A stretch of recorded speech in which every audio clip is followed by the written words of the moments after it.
How do you show people you love them?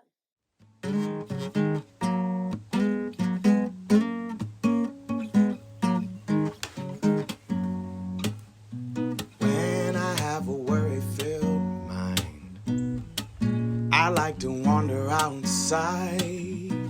No telling what we might find. Birds calling, worms crawling, leaves falling down from above.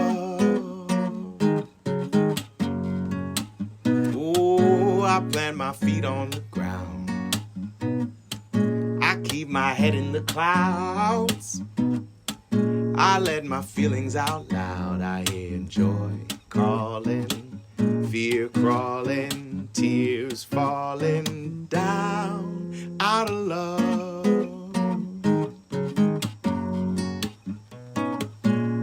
Welcome, friends. This is A here. Thank you so much for joining me today. We're going to start out by identifying or noticing our feelings or emotions. Maybe you visited with me before and you know that this is so important for us to practice every day. We can practice it a few times throughout the day where we just pause, maybe take a breath and listen to our body. Notice the messages that it's sending us. Is our body feeling really tense or uptight? We might be feeling worried or anxious. Is our body feeling really silly and waving around everywhere? We might be feeling really excited or energized. Is our body feeling really heavy? Maybe it's not feeling very comfortable. We might be feeling lonely or sad, maybe disappointed or discouraged. There are so many different feelings that we experience throughout the day, and that's why it's important for us to pause and practice identifying them. Not only does it help your brain and body just by noticing and naming those feelings, but it also helps the people around you. They can better get to know you and better understand you and help you if you need. Now, I have this poster of feelings here, and I'm going to zoom in so you can see them. This is not all of the feelings that we may ever feel, but it's a good mix of them. So I'd like you to look closely and carefully. See if you can find the face that matches how you're feeling right now. If you can, say the feeling or emotion out loud. I'll do the same. Let's listen to our bodies and name our feelings.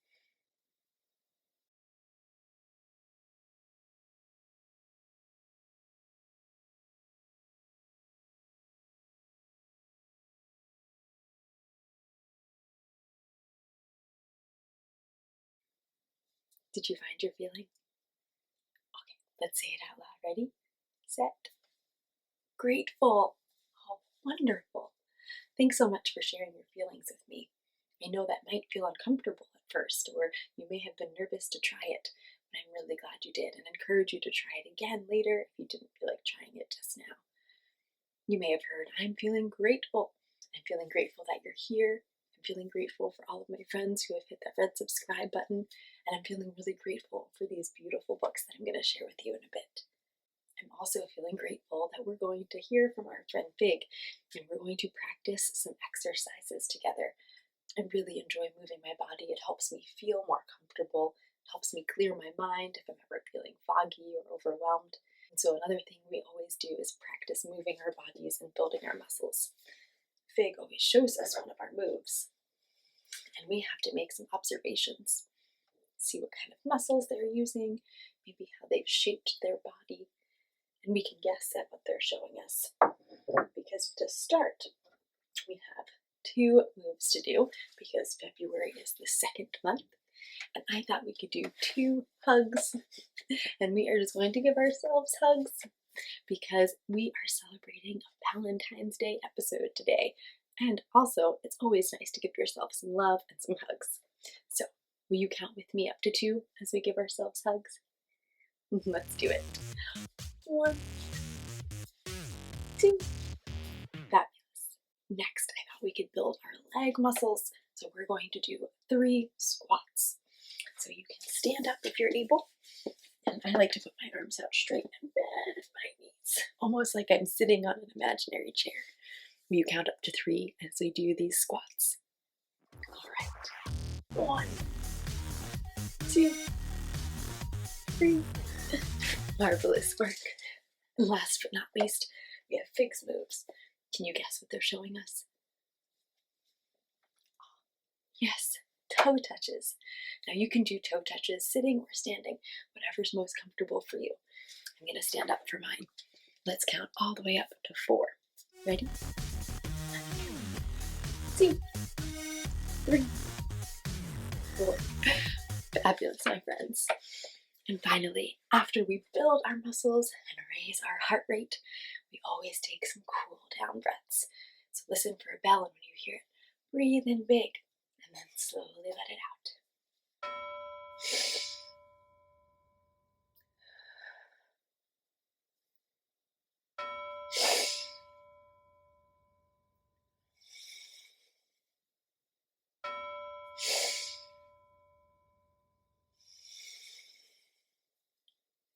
I'm grateful you gave that a try with me today. Thanks so much. Now, I mentioned that we have a special Valentine's Day episode today, but what I love about Valentine's Day is that it reminds us that love is so important, and we do not need to think about it just one day out of the year. We can think about it every day. And I have a message to help us think about it a little bit more. Remember, in my messages, I often hide alliterations and onomatopoeias, so be on the lookout for those. Dear lovely learners, can you think of a time that you felt loved? Was it when you built big block towers with a friend? Cooked cakes with your grandpa? Went walking with your mom? Got a huge hug from your brother? Aww! There are so many different things that might make us feel loved, and sharing love and receiving love is one of the greatest gifts of living. While we can and should share love each day, tomorrow is Valentine's Day here on Turtle Island, so I wanted to share some sweet stories that remind me of why love is so lovely. Love, Mrs. A. Friends, do you love love? Can you think of a time when you felt loved? I put some examples in my message, but maybe you have others. I'm sure you do. Maybe you can think of a time when you shared your love with someone else. This is a special time in the year where we think about love, but as I mentioned, this is something we can do and think about every single day. And hopefully some of these books will inspire us. This first one is super duper special to me. It's one of my favorite books for Valentine's Day. It is called Love Grows Everywhere, because it reminds me of what I was just sharing about, that love can grow everywhere, every time, any day of the year. And this one is written by Barry Timms with illustrations by Tisha Lee. And we're just going to look at a few pages together because I actually was able to share this book as a full read aloud. So you can go visit my read aloud playlist on my channel and listen to this whole book if you'd like. But for now, let's get a little sneak peek. Love grows everywhere. Love grows everywhere. It doesn't need a fancy space, no matter if the walls are bare. Love only needs our thought and care. Yes, thought and care are all love needs to help it grow like tiny seeds that might seem nothing much at first, till up into the light they burst. Love will find a way to brighten any cloudy day, a gentle hug, a perfect kiss, a song to bring back times you miss. Do you see any examples of love on these pages that you connect with or feel similar to? As I said, this beautiful book is filled with great examples and is one of my favorites, so be sure to check out that read aloud if you haven't listened yet.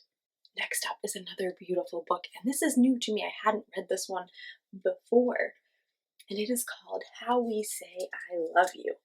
And I am so excited about this book because it makes me think about all the different ways that we may experience love and that we may share love with each other, and in this case, with our families. How We Say I Love You, written by Nicole Chen, illustrated by Lenny Wen. And we'll look at just a few pages together. My family loves me, and I love them, but we don't use words to say I love you. Just notice this illustration. What do you think they do? to share with each other that they love them. I see some clues. Agang shows me the love he feels when he walks me to school. As I hop over cracks, his steps shuffle next to mine, and we dance to the rhythm of our feet. Do you like to take walks with someone you love?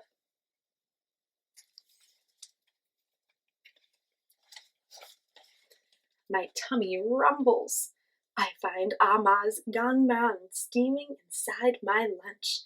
She sprinkles her love onto the noodles she makes for me, and sometimes I find a sweet surprise, too. Has someone ever made lunch for you or cooked a meal to show you that they love you? It's another way you can share love without using words. While my dad and I read side by side, my mom tucks my sheets in tight. With their goodnight kisses still soft against my cheek, I whisper a last, "Wan an."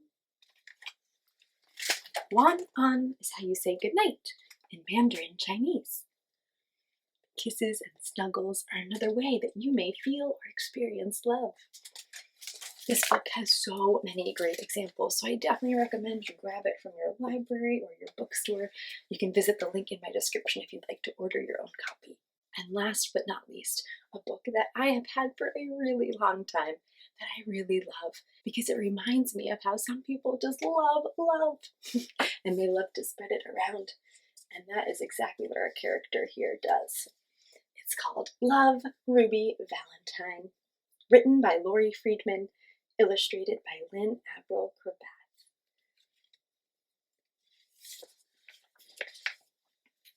Valentine's was Ruby's chance to do what she loved best. As the special day drew closer, Ruby would not stop to rest. With 5 days until Valentine's, Ruby started making cards. She and Lovebird sprinkled glitter. They curled ribbons by the yard. See this countdown? 5 days until Valentine's Day. I wonder what Ruby Valentine is going to do in preparation. With 4 days down and counting, Ruby and Lovebird began to bake. They cut out heart-shaped cookies. They iced a heart-shaped cake. They never left the kitchen. With only 3 days more to go, Ruby and Lovebird filled up goodie bags and tied each one with a bow. Wow. So they've made cards, they've baked cookies and cakes. They really are excited to share the love. With just 2 days remaining, they worked morning, noon, and night, signing cards and wrapping gifts until each package was just right. With Valentine's 1 day away, Ruby carefully checked her list. Then she loaded up her wagon. No one in Heartland would be missed. She wants to make sure that everyone in her community, her neighborhood of Heartland, is feeling the love. So she's preparing and checking her list, make sure she doesn't miss anyone. The night before Valentine's Day, Ruby chose what she would wear. She tried on her purse and shoes. She washed and curled her hair. When everything was in order, Ruby made a special sign. It sat high atop her wagon and read, "Love, Ruby Valentine." Tired from all her hard work, Ruby lay down on her bed. She hadn't planned to stay long, just to picture the day ahead. But when she closed her eyes, Lovebird scarcely made a peep. She snuggled up next to Ruby, and they both fell fast asleep. And friends, I'm going to pause here and leave you with a cliffhanger. That means there's some suspense. What's going to happen? Ruby prepared for days with her bird, Lovebird, for Valentine's Day, and now it looks like she may be oversleeping. So grab this book, Love, Ruby Valentine, and find out what happens next. Now, one way we can practice spreading our love is actually making sure that we pause to love ourselves. practicing self-love, or maybe you've heard the words self-care. It's a really important way for us to be able then to share and spread love to others. One way we can make sure we are loving ourselves well is by giving ourselves some time and space to really focus on what's happening around us, really clear our minds, maybe think about our breathing and pay attention to our bodies. And so, one way we're going to practice mindfulness today is by doing a heart-shaped breath in order for us to celebrate Valentine's together and think about how we can love ourselves well and others well because of it. So, we're going to do 5 heart breaths. And all you have to do is put out a finger and trace half of a heart. And as we do that, we'll breathe in, and then we'll breathe out as we trace the other half. And we are going to do this as carefully and as focused as we can. If we feel other thoughts wandering into our brain, we can say that's okay, and then refocus on our breathing and making our heart shape. Let's give it a try. Ready?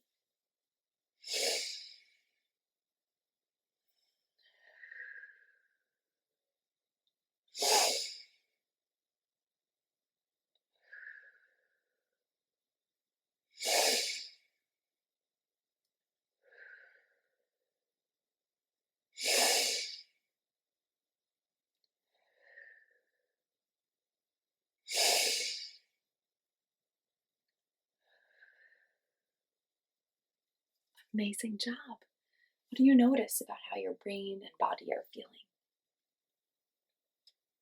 Oh, oh wow. Thank you so much for sharing. They feel calm.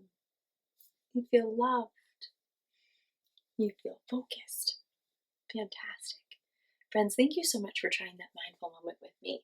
I wanted to remind you that at the end of each of my episodes, we practice a different mindful moment each time. So make sure you're subscribed, and of course, you can always go back and check out my previous episodes to practice different mindfulness activities. See which ones work best for your brain and body. Before we go, I want to remind you that I love you because you're you, not because of what you do. And I can't wait to see you next time.